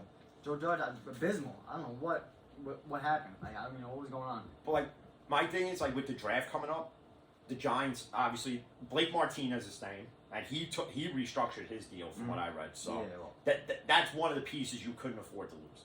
Like losing Ingram, I don't care. whatever. He's not I don't think anybody who went to Jacksonville overspent on everybody. You gave Christian Kirk a ridiculous contract. You gave Zay Jones a ridiculous contract. You're giving these guys money because you have the money to spend. And Shad Khan is just going to look like an ass again because, yeah, you got Doug Peterson as your head coach. Okay, yeah, Super Bowl head coach of the 17 Eagles. It's all well and good, but it's not like you have 17 Carson Wentz back there before the injury. Exactly. And it's not like you have those Eagles players there, you know, in a Zach Ertz, you know, at tight end. You got Evan Ingram at tight end. Who drops passes here and there. Good luck with that. Good luck with You know, that. And Jacksonville, you know, yeah, these Jaguars fans, like all three of them, okay, are sitting there like, oh, well, now we're going to be the talk of the AFC South. You are, but not in a positive light because you spent money you didn't need to spend. You could have got Christian Kirk on the cheap. Mm-hmm. You could have got Zay Jones for a friggin' you're paying Zay Jones more than probably what Rashida Jones made to do friggin' Cop Out the movie. Come on. Come on. Really? No. Yeah, and what's his name? Trevor Lawrence didn't really show me much less. Well, then again, look at that offensive line and look at and he was without his running back, you know, Travis Etienne. Yeah, Etienne, yeah. And he'll be back this year. Hopefully he's healthy. If not, then you have to address that. Yeah. And he was a second round pick too for them, so. You know, and Jacksonville's got the first pick this year. Again? Yeah. Yeah. They'll probably have it again next year. So where does Jacksonville go? I heard they're looking to trade out of that first pick, but I don't know Why. I don't know why. Well, Aiden Hutchinson in the pro day from Michigan, and we have to talk about this because there's an incident that happened in this pro day that a lot of people are talking about, and it doesn't really look good for the NFL as far as when they go to these pro days. Aiden Hutchinson apparently didn't impress people on the bench press. Yeah. This is where I think the combine is bullshit. I don't care. If you can bench press 225, 555 times, I don't give a fuck shit. I don't give a shit. You want to know what I want to know what you can do? If you're on the defensive line, can you get to that quarterback? Can you intercept the ball thrown into a window where you should be there to, the spy? If you're on the offensive line, can you protect your quarterback? Can you create holes for your running back? That's all I really care about. Yeah. Okay. But David Ajobo tears his Achilles. That sucks, I know. And these scouts from all these teams are just like, oh, he's all right, get up, pal. And he's laying there and he's crying. What happened? His career's over. That's what fucking happened. Guess what? He was projected to go in the first round, top 10. Guess what's going to wind up happening? He's going to be hurt all year, or somebody's going to take him in the 7th round, knowing he's hurt and knows what they're getting the following year. He might be Mr. Irrelevant. Or he might turn around, man, and be Mr. Irrelevant, be that fucking star in the field that everybody wished they would. Well, that's what I'm saying. They'll take him with the Mr. Irrelevant pick if somebody chooses to do it. That's son. I feel bad for that kid. And if they do it, listen, you're getting a stud. Let's be real. I wouldn't be surprised if the Steelers went and did it. To be honest with you, because if it's one thing, everybody's worried. Well, who do we replace Juju with? And again, Tomlin and the Steeler organization is known for this: scouting, scouting. Because again, we lost Bud Dupree, who's filled in wonderfully. Alex Highsmith. Yep. Did anybody know who Alex Highsmith was before the draft? Nobody even knew that there was this Charlotte College football team. I didn't know. And now all of a sudden everybody knows who it is because of Alex Highsmith. Did anybody know who Kevin Dotson was? No. Nobody knew who the fuck Dotson was. You don't know who a lot of these guys are later in the draft. Nobody really knew who Tom Brady was. I'm just saying. Hey, Palomalu's nephew. And that's the other thing. I wonder where he falls, man. That's the other thing. You have Palomalu's nephew, Isaiah Palomolo, or however you say it. Yeah. Okay? He hits hard, dude. That's a move, honestly. He hits hard. See the Steelers bringing him in and doing all they can to get him because if you strike out on Honey Badger, maybe that's why you don't bring back Edmonds. That's another area you're gonna have to address, because if you tell me you're gonna bring back Sean Davis for like the 855th time, I'm gonna go snap necks. Maybe that's why you guys are going harder on the Honey Badger. Well, it's between us and the Raiders, but from everybody's saying. But who knows? There's always that mystery team. As long as he doesn't go to Baltimore, he doesn't go to Cincinnati, he doesn't go to Cleveland, I really don't care where he goes. Actually, Johnson uses a safety or 4. If he went to the Giants, it wouldn't be a bad move for him either. But honestly, But I don't think the Giants really have the cap space. They don't. Baltimore really doesn't either. I think Baltimore only has like 11 million in cap space. Especially if they're willing to take the cap hit on Bradbury. You know, it's hard. Well, Bradbury, apparently the Chiefs want him, but what is Kansas City willing to give up, and what are the Giants willing to take? I don't know. That's why I really think the Giants are starting all over. Like, if Daniel Jones don't cut it this year, next year we'll probably be after the quarterback.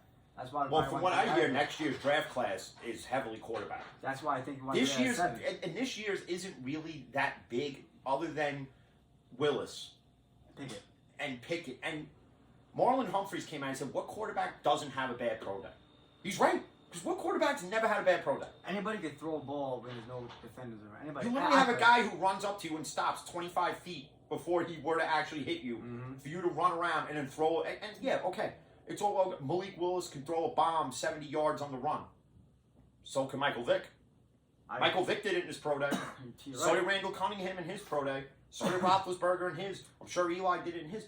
But these pro days, I understand it's to, it's a showcase. But if this is how you're scouting, realize some of these teams have gotten it wrong over the years. Because if Cleveland had did it right, they wouldn't have taken Baker Mayfield. They probably taking Lamar Jackson. If it was done, all these teams wouldn't have passed on Mahomes or Watson. Or Josh Allen. Josh Allen was picked 9th, I think. That's the thing. So these scouting report cards, 2 was picked before Herbert. To me, are bullshit. 2 was picked before Herbert. Herbert, if you redid that draft, Herbert goes in the top 3. Easy, bro. Easy. That guy, man. And when you look and nobody really talks about the Chargers. And now all of a sudden, now the Chargers big team. Now you see more of all these Charger fans out of the woodworks now. Yep, hopping at trees and bushes. And yes, shit. So it's all of a sudden they went from 10 fans to 20. All right, and it's not a knock on the Chargers, but they now are a legitimate threat. You got J.C. Jackson in free agency. Yeah, you locked up Mike Williams for 3 years. You traded for Khalil Mack.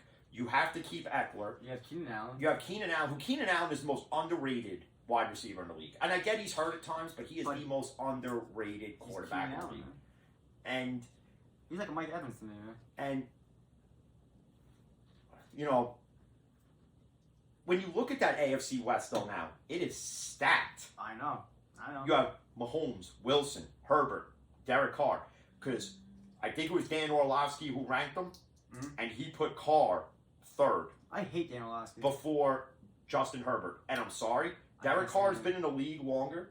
He had that one good year than Justin Herbert, but Derek Carr has been like that guy who talks a big game in the bedroom and then just comes up a bit short. Just Ted.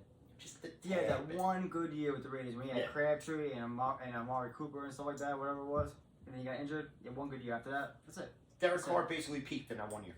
Derek Carr became his brother. It's following me. I guess it's a hereditary thing. It must be. But at least one has a ring, though. Yeah, one does. But looking at them on paper, and if you had to see where they would finish, I gotta be honest, the Raiders finished 4th. That they don't make the now. You look at it, all 4 teams that if they all have matching winning records to loss records, all 4 can make the playoffs. Well, certain situations, which we don't know yet, but if it were to come to it, they would be broken down then. But all 4 can make the playoffs because obviously one would win the division, one would get in just on win-loss record alone, and then the other 2 would have the wild card spots. I'm actually kind of not excited, but I want to see what the Patriots are going to do this year. I want to see how Mac Jones transfers from his first. I think Mac Jones has a setback. Me too. I think Mac Jones has a setback. I think Burrow obviously wasn't in that draft class. He was the year before. But do I think Cincinnati kind of gets humbled a bit this year? Even though they went and they got La'el Collins who wanted out of Dallas. So they released him, and I he went. think Joe Burrow's gonna come back hungrier. I think that loss got to him. But they lost. C.J. Uzomah to the Jets. Yeah. Which the Jets aren't. The Jets made some decent moves too. They got But they have Laken the same Tomlinson. quarterback. They have the same quarterback. Well, according to him, he's got the elite quarterback in the locker room Yeah, with him yeah. to help him. First off, let me explain this Mr. again. Flacco. Joe Flacco was average at best. He won one Super Bowl. Done. And that was against us, I think. Okay. Terry Collins was a quarterback. Joe Flacco. No, he won the one against San Francisco. You sure? Yeah, the one where we didn't need the whole hour and a half Oh, performance the of lights. Beyonce Wait, and wait, then is that everything the in one New the lights Orleans went out. Whatever? Yeah, friggin' yeah. Oh, that was quick. You know, I wonder how that went out. Yeah. That was one where it was Ray Lewis's final season. Oh, that's another one. Speaking of, you want to go back to how the NFL handles things. Ray Lewis helps friggin' bury a body. Nothing. I know. Blood all over the suit. OJ. OJ. I still whatever. OJ. But when you look at this year's draft, it's not quarterback heavy. It's not. It's defense, offense, Some from receivers, every position. Yeah. From every position. Tight end is not at all. No, not really any tight ends. And coming out, the Jets, like last year, the Jets have to have a repeat of last year's draft. So the Jets, with that fourth pick, can really go anywhere. Mm-hmm. If Aiden Hutchinson falls to the Jets at 4, I take him. I think they should go O-line. If Kevon Thibodeau is there, and Kevon Thibodeau gets a lot of, because of his work ethic, Mhm. a lot of reports I read, he falls to you guys at 5. I don't think he falls any further. Mm-mm. He could fall to Houston at 3. Well, because obviously it's going to be either Evan Neal or it's going to be Aiden Hutchinson 1 and 2. Yeah. A lot of people have the Lions taking Malik Willis at 2. If the Lions take Malik Willis at 2, you just shook up the whole draft. Exactly, bro. Because you went totally outside the box. Because you have Jared Goff, who's still young. And It's not like Jared Goff is 34 like Stafford, who, by the way, if you Lions fans that think that you were going to get the reunion with Stafford after they friggin' rebuilt this It's team not through the happening, buddy. draft, nope, because he solidified Yep, that with a locked 4-year up. extension. Locked up. So that's not happening. But if the Lions go Malik Willis too, you've changed everybody's draft board. That big tells Goff. You said it. That in essence tells, well, that's the other thing, and I'm reading that Kyler Murray could be traded at the draft because of all that nonsense with Arizona. Because he like scrubbed that he scrubbed Arizona off his whole thing, Yeah, it was a whole and nother then he supposed put to it be all right. back, and then it was this, Yeah, and it was it this, was and the baby stuff, right? he's Yeah. looking for a huge extension for a guy who can't get on teacups eventually. Is he a decent quarterback? Yeah. Is he one of those? He's a Drew Brees-esque. He's not your typical quarterback because of his height, Yeah. but he's got the skill set. He But let's runs- look at Arizona for a second. Arizona last year dominated the NFC West. Especially with that. Till what week? Till the third to last week. To a week where who got hurt? DeAndre Hopkins. And then who got hurt after that? J.J. Watt. J.J. Watt. Okay? Yep. After that, it was a downward spiral. Well, because Kyle Murray, nobody thought about Christian. And Kirk. then San Francisco came back up. And the Rams were dominating the NFC West too. Yeah. And Arizona was right there lockstep with them. Well, Like every game LA won, Arizona was winning. Arizona was on top though, like all the way up to like week. But Kyler 12, Murray, 13. and this is immaturity, and it's the fact that, I'm not knocking Cliff Kingsbury as their coach here, but Cliff Kingsbury is not the guy to lead this team to the playoffs again. No. And playoffs Kyler was Murray abysmal. is not the quarterback to Playoffs, get it there. He did not. He looked horrible. Now, So- I'm not saying they should do this, but if Baker is released, Arizona I don't see could him move upgrading. on from I Kyler. don't see him upgrading at quarterback taking Baker at all. Well, I wouldn't No way. consider it an upgrade, but Yeah, I don't see him doing that. well, at as all. far as a different build of quarterback, yes, because Baker can take some punishment. I'll give him. I mean, he literally takes punishment. I mean, there was a thing that I see. I think Twitter took it down that I posted. It was something with Baker Mayfield, and it was something like wrestling related, where Chris Jericho had this thing where he came out with a clipboard and it was called The List. Every time somebody did something he didn't like, go, "You dude just made the list." Oh, It was the quarterback jersey that I sent Mayfield you. made the list. So I sat there. I said, "You just made the list," and I put at Baker Mayfield, and I put at Chris Jericho, and of course Twitter takes that. Of course it was. Can't find it nowhere because Baker's probably like, "Oh, that guy, fan of the Van podcast, he's a dick." It's not that I'm a dick. It's just that You made it pretty damn it's easy. just that, you know what's funny is somebody at work from one of the other stores found out that we do a sports podcast. So he goes, "How do you get away with what you say?" I said, "It's simple. I open up my mouth, the words just come flying. It is what it is." You know? I banked myself when I started doing this before you came aboard. I always said this would be real, it would be raw, it would be blunt, and it would be honest, and it's not going to change. Exactly. You don't want to listen. You know? Ain't made for kids. You know, listen. Well, it does say explicit content everywhere, so I'm just saying parental advisory if you're going to let your kids watch and listen. But it is real. Everything we say, it's real. It's what we feel is real. It's what we feel is honest. And, you know, like, I'm not afraid to come on here, do videos and do audio podcasts and bash my teams. I did it Friday. I bashed the Yankees for a good 20 minutes. 6-7 years I've been bashing that team. Ever since the damn drunken boat parade. And I've bashed the Steelers when they've done stuff where it's just like, what are you Scratch your kidding head, me? I know. I've bashed the New York Rangers when I need to. Speaking of which, Rangers #1 team in hockey right now. You know, I've bashed a lot of things. Yankees and somebody messaged me and they're like, you know, I'm a Bengals fan and you know, you always bash the Bengals. Good. Listen to it. Yeah, good. I bashed the Bengals when they sucked. Now, the Bengals have gone in the right direction. But I also told them, I said, realize this. The things I'm bashing your team on are the things they need help with. You had no offensive line to protect Burrow in year one. And what happened?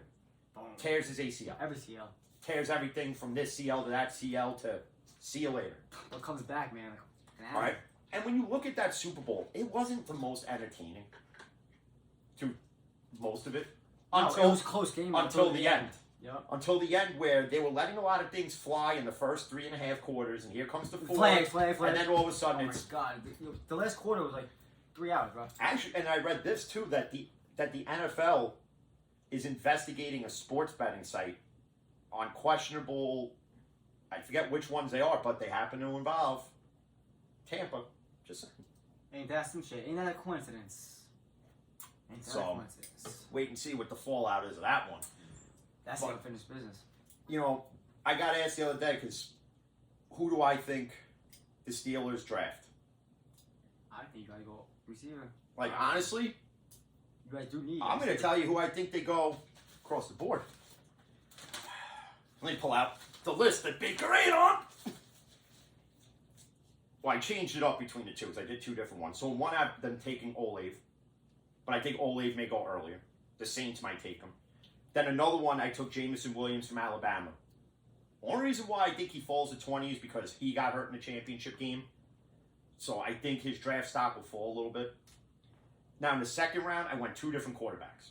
Desmond Ridder from Cincinnati, or the one I really don't want, which is Sam Howell. Sam Howell. He's not there, though. Sam Howell, to me, looks exactly and acts exactly like Baker Mayfield. And if that's the way you're going to be, then just do yourself a favor. You go to Cleveland as well. All right? Obviously, in both, I have them taking Palomalu's nephew. And then the rest pretty much is offensive line, running back, and cornerback. But when it comes to the actual draft itself,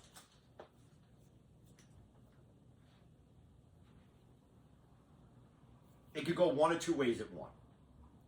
This is without Detroit taking Malik Willis. It either goes Aiden Hutchinson to Jacksonville, or it goes Evan Neal. Jacksonville obviously needs an offensive line. Yeah. Evan Neal's the answer. Unless they do the unthinkable and take Jordan Davis. Now, I don't think Jordan Davis is a number one pick, but Jordan Davis is now in the top 10.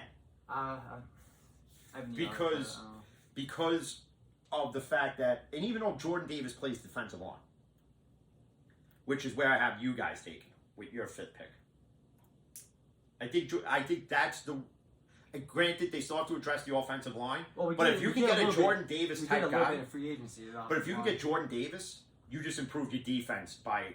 Well, that's what we need though, because like honestly, we can find an offensive lineman in the second round, honestly, and work on him a little bit. But then I also have with the second pick you guys got, I think we're gonna trade out of that.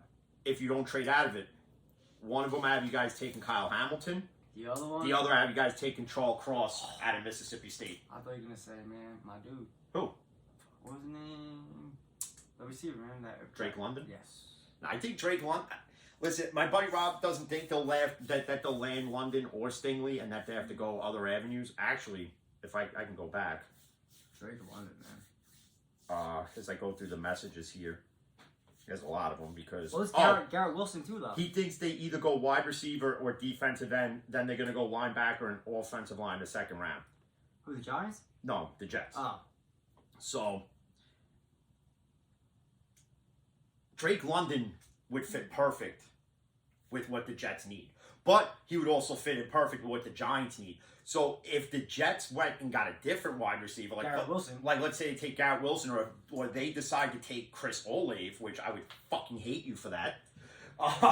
But either which way, the Jets and the Giants both, like every draft, they have questions that need to be answered. And this year, listen, they're not going to go all Gettleman in this draft. They're not going to make the dumbest picks. I don't. They're not going to trade. I don't think they trade out of either because I think Joe Schoen realizes if you're going to commit to a full rebuild and you don't have a lot of cap money, you really can't, in essence, trade out of either pick. You in my opinion, you can't do it. Well, you can if you get their first round pick, say somewhere in the teens, upper teens, and then next year's first round pick, the same way they did last year. But if you're going to do that, then you're better off trading with a team that you know is going to have a shitty season, i.e. Jacksonville. Because then the Giants' following year just have the number one pick. And then you could get your true heir apparent to Eli. As if they're doing And this is the thing people don't realize.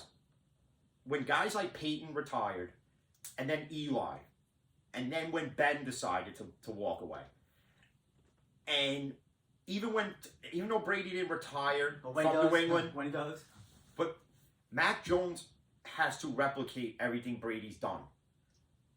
his first Mac Jones isn't going to replicate everything Brady has done. So for New England fans sitting there saying, we already found Brady's replacement, need I remind everybody again, it takes teams years to find that true replacement with one quarterback. Yep. Because of the standards set by the quarterback before them. We didn't know what Ben was, and to take him 11th in 2004 was a huge gamble. And it paid off. The second year of Super Bowl. Coming in and taking over for Tommy Maddox and going 15-1. Not being done by many.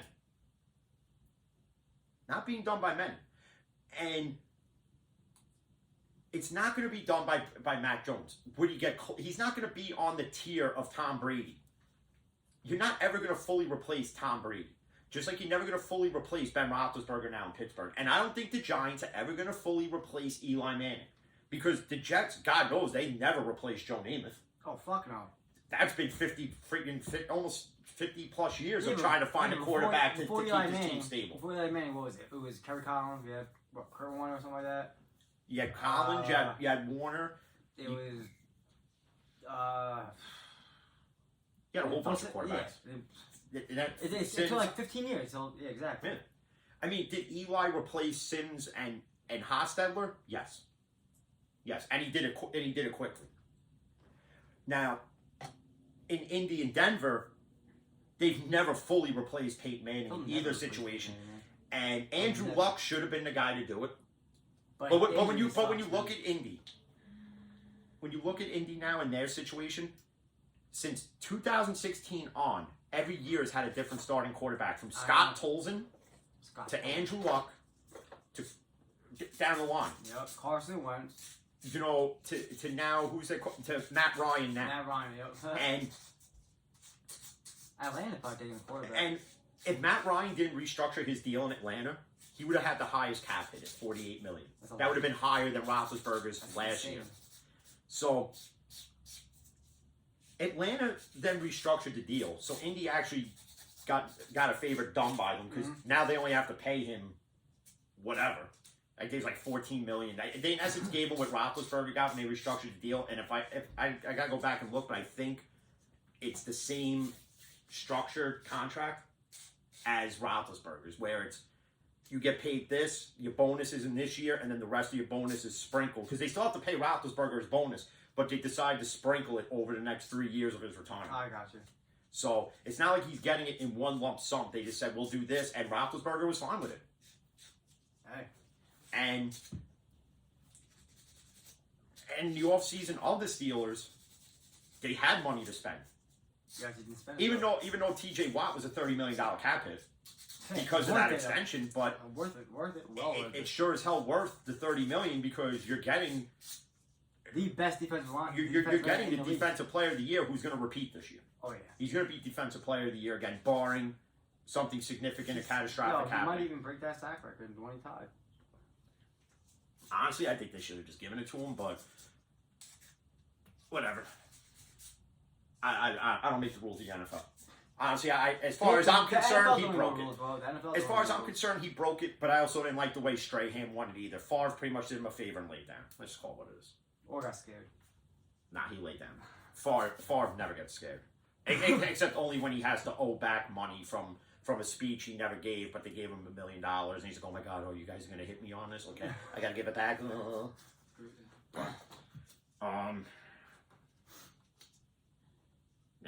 Yeah. That's it. Yeah, I mean, I'm excited though for the season. I really am. well, this off season was one hell of a ride. I mean, literally nobody expected this to be the best NFL offseason. I mean, people went places you didn't expect them to go. Everywhere. I didn't expect Russell Wilson to get traded to the Broncos. Tyreek Hill. And Denver, Seattle fleeced Denver to no end. I mean, granted, okay, you got Drew Lock. But did Denver have to throw in Noah Fant? No, didn't have to. You didn't have to do that. Wilson already wanted out. Drew Lock and all the picks was fine. Yep. You got rid of Noah Fant too. And then it's funny because Kansas City was looking into trading for Metcalf. This is what DK Metcalf said. He said, "I keep that door closed. I heard it gets cold at night." So he's saying this was after Wilson got traded. He pretty much said, "I have to take command of this team now." Yep. It's very hard to do, especially at his age. But we'll see what Seattle does. But getting Wilson does not make the Broncos that much better now. That Super Bowl contending team. You highly improved the quarterback from Bridgewater and Drew Lock to. They still need receiver. Well, no. Well, you got Cortland Sutton and you got Tim Patrick. You got Jerry Jeudy. Oh, I forgot about him. You got him. You got the one running back there, the backup, Williams, I think his name is. And you have Melvin Gordon, who is at best. You know, sorry, he went. If I was going to do fantasy football this year, he'd be the furthest pick from me. I would not want to take any part of that. Jerry Jeudy, I haven't heard anything about him, man. Well, he was hurt at one point, and I think with Wilson now, I think you see Alabama Jerry Jeudy. Well, but he's going to have to. Because he's one of the smoothest route runners in the league. Yep. And Wilson makes them a playoff team, without a shadow of a doubt. But why would Wilson... I understand there's an attachment to Denver for him because he was drafted by the Colorado Rockies. Yeah. As far as baseball. And it's not much of a move from him either, going from Seattle to fucking Denver either. But if I was him, New Orleans would have been a sexier destination. Atlanta would have... Not really Atlanta. Tennessee would have. Yeah, Tennessee. Pittsburgh would have. But, not gonna. I would have... Listen, I would have taken Russell Wilson... But I would have got mad if they threw Freiermuth in the deal. I'd be kicking the coffee table. That'd be retarded if you guys that did. That'd be fucking stupid. But, you know, everybody's sitting there, and they're already saying it's going to be Cincinnati, Baltimore, Cleveland, and then the Steelers in fourth. And you say that because of Trubisky. Again, watch Trubisky prove the world wrong. Because Trubisky's mobile, he can throw on the run, he makes a makeshift offensive line look better. If you guys can give him time, it's fine. Plus, you have Najee.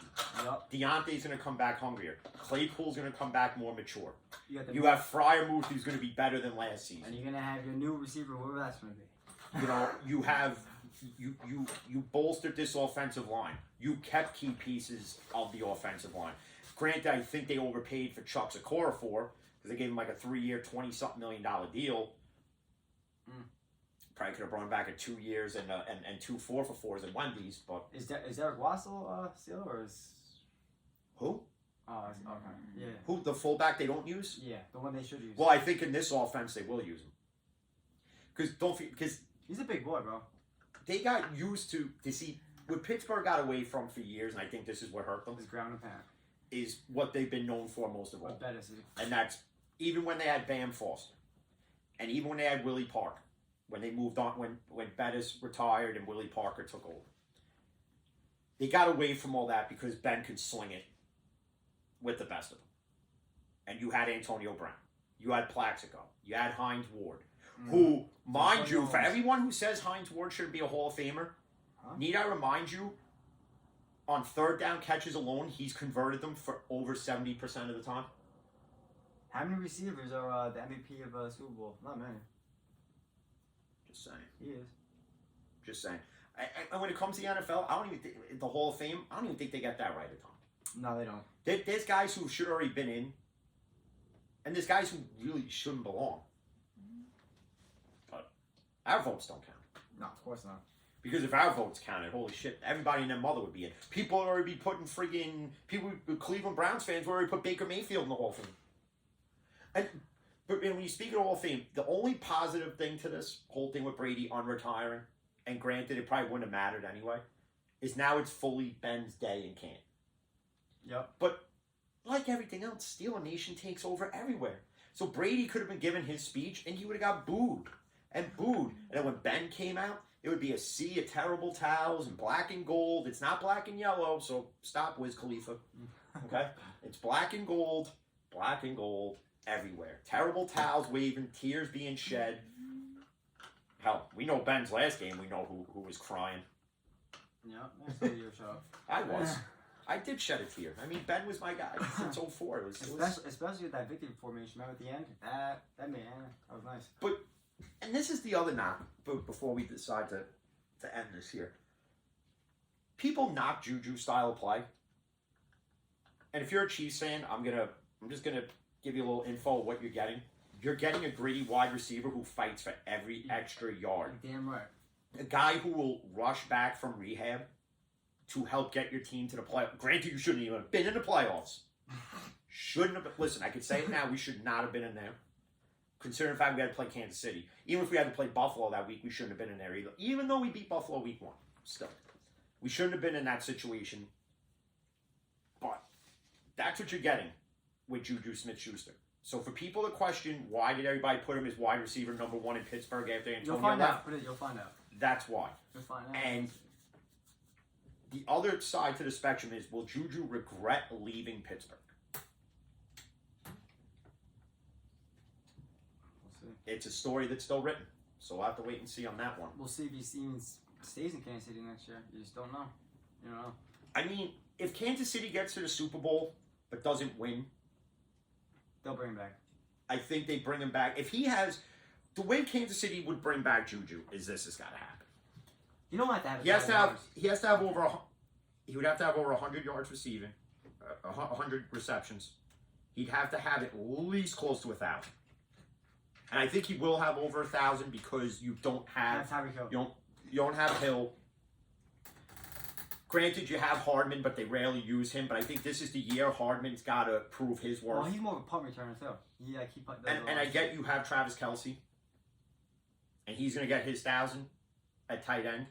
But with bringing Juju and Valdez in, and having Hardman, is you don't have to rely on Kelce to be the end-all be-all receiver, tight end now.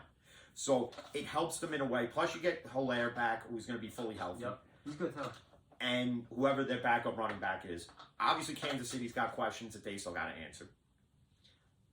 But if he can get close to 1,000 yards and say 14 touchdowns, I think Kansas City gives him a 3-year, $60 million deal. And I think that's right around where Juju would stay. Now, if Pittsburgh came around next season, if Juju does that in Kansas City and says, well, we'll give you 3 years, $75 million, and granted, they might be overpaying, I take it. Honestly, think if Pittsburgh gave him a kind of less, he'd still go back to Pittsburgh. You know, but they're all bashing the kid for leaving. But Those if are he didn't want, kids, if he they didn't, grow if he, up. but if he didn't want to be there, then why would his thank you to Pittsburgh be what it was? I know. He, in essence, was a kid who grew up in the West Coast, who in one draft had to move all the way to the East Coast without his family with him. Riding a bike before he could even get a car. He built a brand based on his name. The city of Pittsburgh embraced him like he was born there. Mm-hmm. And for 5 years, no matter what he did, he could do no wrong. Even with the TikToks, even with the whatever, okay? Let that shit go. All right? Take all that and throw that to the side. On the field, he was a star. But what he did with Antonio Brown is one thing. What he did with Mason as a quarterback, because let's be real, Mason and Juju had no connection. Mason and Washington did. Okay. Maybe Mason can go to Dallas. That would be nice. Okay, just go to Dallas. Dallas, you can just have him. We don't want nothing. Okay? We don't even want Zeke Elliott. We'll pay you guys too. We don't even want Zeke Elliott. Okay? Take all that. And the fact that he had that early in the season shoulder injury, wasn't even slated to come back. Managed to come back and play in the playoff game. Even though he really did nothing, but still. The presence, actually. His presence alone is what scared defenses. It's like, okay, now we have to cover not only Deontay and Claypool, now we have to worry about Juju. Yeah. Okay. This is what you're getting in Kansas City. So either embrace it, because when you don't, and he leaves you and comes back to Pittsburgh, the one thing I don't want to see is Steeler fans sitting there going, I knew you'd come back because you didn't know shit. I know for a fact he'll be back in Pittsburgh one way or the other. But with that being said, we're going to go. Because I think oh my God, it was 2 hours? Holy shit. I mean, we talk sports longer than this without recording. Yeah, So, but till the next one, maybe we'll do one during the week. See how I feel. Yeah. It's been stressful at work lately. But till the next one, as always, stay safe. Peace. Oh, I can't reach that. Yeah, we're going to have to edit this part out.